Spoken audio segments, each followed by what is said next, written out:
Você já parou para pensar que muitas vezes a gente na nossa vida profissional, a gente reproduz frases como se fossem verdades absolutas? Principalmente, né, a gente reproduz frases que foram cunhadas por outras pessoas que às vezes a gente nem conhece, e a gente meio que trata isso como se fosse verdade absoluta. Só que quando a gente chega num ponto da carreira, onde a gente se torna um pouco mais adulto, né, trabalhando em um projeto de adulto, né, a gente começa a ver que certas coisas não são verdades absolutas, né. Um exemplo aqui, eu sou arquiteto de dados, né. E eu venho trabalhando com dados já tem um bom tempo já. E o que que é a questão aqui? Eu repetia uma frase, né, uma coisa que algumas pessoas falam, que é: "Pô, você nunca deve, fazer ingestão, né, ter uma view como objeto alvo da ingestão. Você nunca deve, usar uma view para poder fazer ingestão. Você tem que fazer ingestão direto na tabela, né, porque a view pode mudar com o tempo, né, e sabe, ou então a fonte pode mudar com o tempo e se ninguém atualizar a view, você perde ali, né, as mudanças que aconteceram baseadas na evolução das tabelas que não estão traduzidas nessa view, né. Enfim, tem muita gente que fala isso, né, ainda hoje. E eu repetia essa frase com uma certa frequência. Eu tô vendo aqui que minha roupa tá amarrotada, não me julguem. O que acontece? Quando a gente tá trabalhando em projetos mais complexos, né, projeto de adulto, né, em grandes empresas, empresas realmente grandes, não existem verdades absolutas para problemas complexos, na verdade. Eu vou tentar ilustrar uma situação aqui, tá? A situação é a seguinte: você está trabalhando numa empresa que é extremamente gigante. Essa empresa tem inúmeras fontes de dados. Eu não estou falando aqui de 1000 tabelas. Eu estou falando aqui de talvez 1000 ou mais de 1000 fontes de dados diferentes. 1000 ou mais de 1000 bancos de dados. Isso acontece muitas vezes porque, não porque essa empresa é desorganizada, mas porque essa empresa adquiriu várias outras empresas menores, porque essa empresa tem muito dado de sensor, sendo extraído em fábricas, né, dependendo do tamanho da fábrica. Você tem dado que vem direto das máquinas, você tem dado do controlador de estação que gerencia aquela série de máquinas, você tem dado que vem da máquina do operador, né, da máquina que eu digo do computador, do operador da máquina, e em máquinas modernas, muitas vezes você não tem um operador que é um homem por máquina, né, você tem um operador que ele vai estar ali operando várias máquinas ao mesmo tempo em um computador. E por aí vai, né. Aí além disso você tem os ERPs, você tem CRMs, você tem os sistemas das empresas que foram adquiridas. Quando você está num projeto desse, não faz muito sentido essa história: "Ah, não vou extrair dado direto da bio, porque eu tenho os meus princípios". Deixa eu te contar um negócio, existem arquitetos de dados adultos, né, eu digo assim, pessoas que eu tive o prazer de trabalhar em alguns projetos, arquitetos de dados top de linha, né, o world class, os caras que estão na indústria trabalhando há mais de 20 anos na indústria dos dados, só 20 anos só de arquiteto, tá.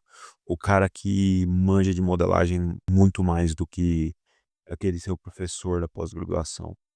O cara que lidou com inúmeros cenários na vida real. Esse tipo de experiência molda a gente, né, você trabalhar com pessoas que realmente são experientes e proficientes no que fazem e que têm total domínio do que estão fazendo, né. Existe um negócio chamado Business Logical Model, você pode chamar de BLM.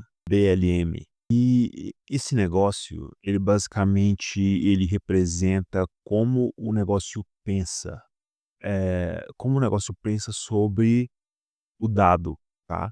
Esse tipo de nível de maturidade de negócio é o lugar onde o usuário do departamento, ele ele tem um domínio tão avançado sobre o próprio dado, que ele é muito maior do que você tentar entender o dado. O cara ele consegue te explicar o que que aquele dado representa de uma maneira extremamente avançada, né. E aí, com esse conceito, consegue criar uma espécie de modelo, né, que representa ali como que o negócio pensa a respeito desse dado. E aí é como se você tivesse um quebra-cabeças de 100.000 peças. Só que ao invés de você tentar montar esse quebra-cabeça sozinho, você tem um grupo de pessoas que é especializado em cada seção do quebra-cabeça. E essas pessoas, elas podem te ajudar a montar parte por parte e no final você vai ter vários pedaços. E aí, quando você vê esses pedaços já pré-montados na mesa, você sabe como eles se interligam. E aí o seu papel como arquiteto é entender como você pode ligar esses pedaços. Por que que eu estou falando isso, né? Tô divagando aqui falando sobre isso. É porque eu queria dar uma dica para quem é mais novo nesse mundo de modelagem, seja você um analista de dados, engenheiro de dados ou um arquiteto de dados, não importa qual papel você está exercendo. Se você está lidando com modelagem de dados, escuta isso que eu vou te falar da perspectiva de uma pessoa que está fazendo isso há bastante tempo. Essas prerrogativas, essas frases feitas, elas não significam nada, tá? Quando você está lidando num projeto que tem uma complexidade maior, faz muito mais sentido você ter um monte de views onde você está consumindo dados do que consumir direto da tabela. Isso é porque sistemas operacionais, né, sistema LTP, eles são otimizados para transações. Eles não são otimizados para entendimento. E eu acredito que uma plataforma de dados, um sistema de analytics, ele deveria absorver complexidade, não expor complexidade. Então, se você está extraindo as tabelas ali do jeito que elas são, né, EX00345 EST, isso não significa absolutamente nada, tá? Ou então se você está extraindo ali um monte de tabelas que tem um nome similar, né, por exemplo, contract alguma coisa, contrato alguma coisa, mas na verdade o seu usuário, o único conceito que ele entende é contrato, talvez você deveria repensar a forma que você está desenhando e modelando o seu sistema. Muitas vezes a gente precisa, em cenários complexos, a gente precisa fazer o que a gente chama de merge at the business level.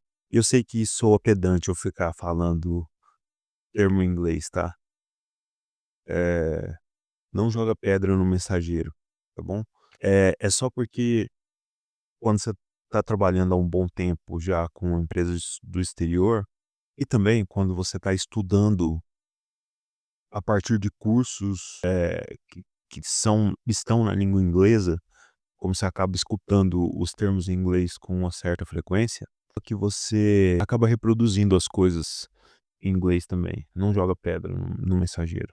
O que que é esse negócio de merge at the business level? Simplesmente significa que se o negócio entende o conceito de contrato, então você deveria, juntar as entidades, juntar as tabelas que são referentes a contrato em uma só. Ao invés de ter tipo 10 tabelas, contrato alguma coisa, contrato item, contrato isso, contrato aquilo, e você junta isso e você utiliza isso de alguma forma no seu data lake, no seu data warehouse, no seu data lake house, e aí tem várias formas que você pode fazer isso. Você pode fazer a ingestão da tabela, se você não quer fazer a ingestão por view, você pode fazer a ingestão da tabela, mas aí dentro do seu sistema de analytics, na camada bronze ou na camada silver, você já cria uma view mapeando essas entidades, tá? Fazendo um merge dessas entidades. E também existem casos onde a gente tem que fazer o split at the business level, que é você pegar uma tabela que contém mais de um conceito de negócio e você corta ela no meio.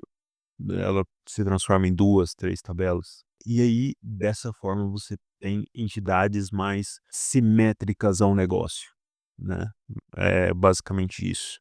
É nome de entidade não é uma coisa trivial, não é perfumaria, é nome de entidade, nome de tabela é governança. "Ah, Victor, mas por que fazer isso?" E eu te digo, porque uma boa arquitetura de dados reduz carga cognitiva, simplesmente por isso. Quanto menos o negócio gasta tempo tentando entender o dado, mais ele gasta tempo utilizando o dado, tá? E era isso. Era só isso que eu queria compartilhar hoje, beleza? Aquele abraço.